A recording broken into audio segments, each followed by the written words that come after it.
Hey, Susie. Hi, Fred. Oh, what are you making? I'm making jingle bells for the boys and girls to put on their Christmas trees. Hey, those are really cool. I know, I like them. What's with the antlers? Oh, I'm getting ready for Christmas, which reminds me. Susie, can I ask you a question? Of course. What about? It's about Christmas. The very first Christmas ever. Whew, that was a long time ago. Way before I was born, but I'll do my best to answer. So, Jesus was born in a stable, right? Well, according to the book of Luke in the Bible, Mary wrapped Jesus in cloths and laid him in a manger. And since a manger is used to feed animals, we can assume that he was probably born in a stable. Good. So then, how many reindeer were in the stable the night Jesus was born? Reindeer? Yeah. How many reindeer were in the stable that night? Well, the Bible doesn't really say what animals were in the stable the night Jesus was born. Which means there could have been reindeer. I guess probably most of the original 8, wouldn't you? Rudolph was added well after Christmas got started. Fred, I'm afraid you're mixing up the birth of Jesus Christ with the story of Santa Claus. Wait! They're not one and the same? No, they're quite different. Huh. And the reindeer? Reindeer come from the subarctic regions of North America and Europe. And Jesus was born in Bethlehem of Judea, far away from where reindeer live. Huh. Subarctic, huh? Yes. Well, I was going to be a reindeer for Christmas this year, but since there weren't any at the birth of Jesus, I'll go pick something else. Probably a good idea. We'll be back to our story after this. While Fred is off picking a different animal to be for Christmas, let me show you how to make the craft bells for your Christmas tree. Here's what you're going to need. First, you're going to need some plastic or paper drinking cups. Then you're going to need a marker or 2, a pencil, some jingle bells, an ornament hook, and some ribbon. Now that you have all those things, let's get started. To make the clapper for the bell, I'll measure out 2 feet or 24 inches of thin ribbon. And cut. Next, I'll thread the ribbon through the jingle bell. So position the bell in the center of the ribbon, like that, and then tie a knot. Finally, I'll go up about another inch in the ribbon and tie another knot. Now the clapper is ready to go in the bell.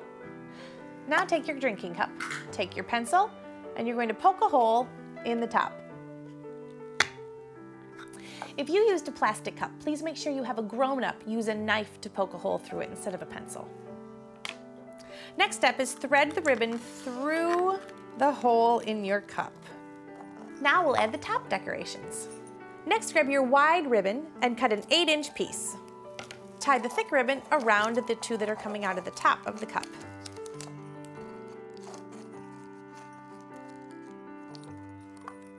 And slide it down to the base. I've cut 2 pieces of thin ribbon, about 8 inches, and I'm going to tie those around as well. That's a lot of ribbon. Next, you need 2 jingle bells. And grab those same white pieces of ribbon, those really long ones that you threaded through, and thread 1 through each jingle bell. And tie another knot. Now make a bow. I've used curling ribbon, so let's curl this ribbon and make our bell look beautiful. I'm going to take my scissors, put the sharp end against the back of the ribbon, and carefully pull all the way to the end. And see how that curled? Now we'll do the other side. If you don't want to use the scissors, you can also use a ruler. The ruler makes looser curls, so you can do a little bit of both. You can decorate your bells any way you like. I'm using acrylic paint markers, and I am going to draw a snowflake on this one.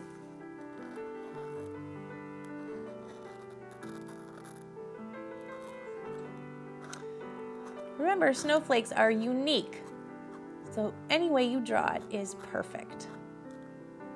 You can also do Christmas trees, ornaments. Our bell is almost done. Now grab your hook, slide it underneath the ribbon, and there you go. Now it's ready to hang on your tree. Perfect. Now go enjoy making your Christmas bells. And now, something everybody's gonna love. Good King Wenceslas is a traditional Christmas carol written in 1853 by John Mason Neal. It tells the story of St. Wenceslas, a nobleman who would travel his lands at night to aid the sick and the poor. Listen to the story as we sing it. Good King Wenceslas looked out on the feast of Stephen, when the snow lay round about, deep and crisp and even. Brightly shone the moon that night, though the frost was cruel, when a poor man came in sight, gathering winter fuel.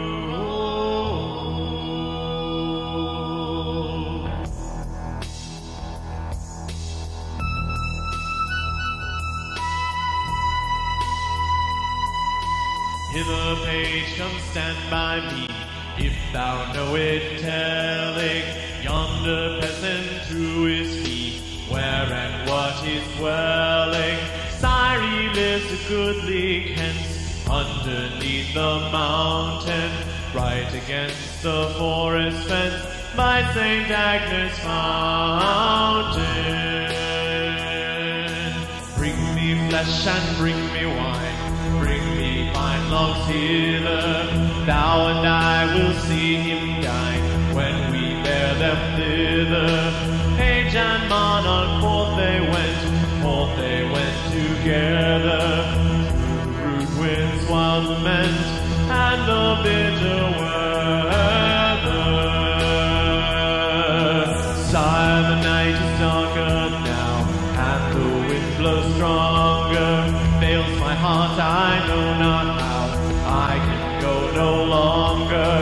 Mark my footsteps, my good mate, tread thou in them boldly.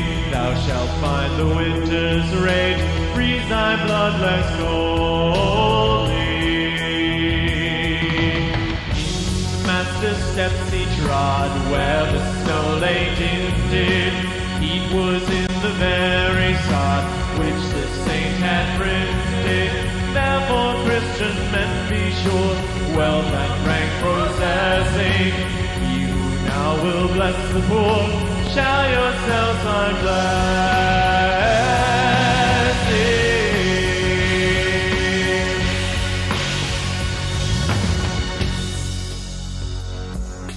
In chapter 25 of the book of Matthew, verses 35 and 40, Jesus said, "For I was hungry and you gave me something to eat.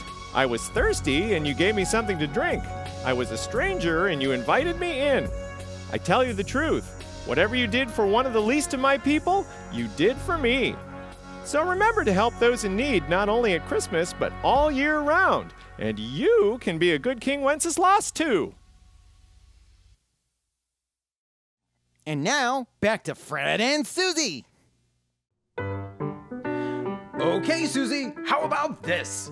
New costume, Fred? Yeah, since there weren't any reindeer at the stable when Jesus was born, I thought I'd try a whole different approach. But there's still antlers. Yes, but these antlers are a key part of my new role. Here, listen to this line from a famous poem. 'Twas the night before Christmas, and all through the house, not a creature was stirring, not even a moose. Oh, I think the word you're looking for is mouse. Nope, it's moose all right. Moose? How so? Well, you've heard of chocolate mousse, right? I love chocolate mousse. Well, this is better. Here, tap the button between the antlers. Ta-da! I'm an electric moose. So you are. Flashy lights, nothing says Merry Christmas better. That's true. Why don't you start? Okay, so from all of us at the Fred and Susie Show, Merry Christmas. yes, Merry Christmas. You know, while I was working on my costume, I think I figured something else out too. This doesn't have anything to do with electric moose in the stable, does it? Yeah, if it wasn't for the electric moose on the very first Christmas night, the wise men and the shepherds could have never found the stable in the dark. But Fred, they were following a giant star. Hey, do you suppose that's how the tradition of Christmas lights in the front yard got started? Merry Christmas, my silly dog.